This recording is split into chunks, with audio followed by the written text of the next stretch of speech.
അപ്പോ ഒരു കാര്യം പറഞ്ഞു തരട്ടെ. അസർബൈജാനില് ഒരു പർവ്വതത്തിന്റെ മുകളില് എപ്പോഴും തീ കത്തിക്കൊണ്ടിരിക്കുകയാണ്. അതൊരിക്കലും ശമിക്കുന്നില്ല. അപ്പൊ ആ സ്ഥലത്തിന്റെ പേരെന്താണെന്നറിയാമോ? അല്ലെങ്കിൽ ആ പർവ്വതത്തിന്റെ പേരെന്താണെന്നറിയാമോ? യാനാർ ഡാഗ്.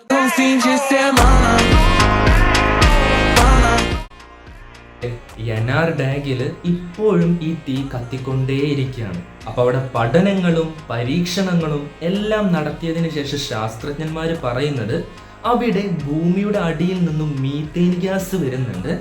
അത് അവിടെയുള്ള വായുവുമായിട്ട് കോണ്ടാക്റ്റിൽ വരുന്നത് കൊണ്ടാണ് ഇങ്ങനെ തീ കത്തുന്നത് എന്ന് പറയുന്നു.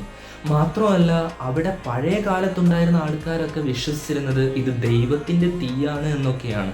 പിന്നെ സോറോ ആസ്ട്രിയൻ എന്ന് പറയുന്ന ഒരു മതമുണ്ടായിരുന്നു. ആ മതത്തിലുള്ള ആൾക്കാർ തീയിനെ ആരാധിക്കാൻ തുടങ്ങിയതും ഇതുമൂലമാണ് എന്നൊക്കെ പറയുന്നുണ്ട്. പക്ഷെ ഏറ്റവും വലിയൊരു അത്ഭുതം എന്താണെന്ന് നിങ്ങൾക്കറിയോ? ആ തീ ആരും പോയി കത്തിച്ചതോ അല്ലെങ്കിൽ കത്തിക്കുന്നതോ ഒന്നുമല്ല. അതിങ്ങനെ കത്തിക്കൊണ്ടേയിരിക്കുകയാണ്.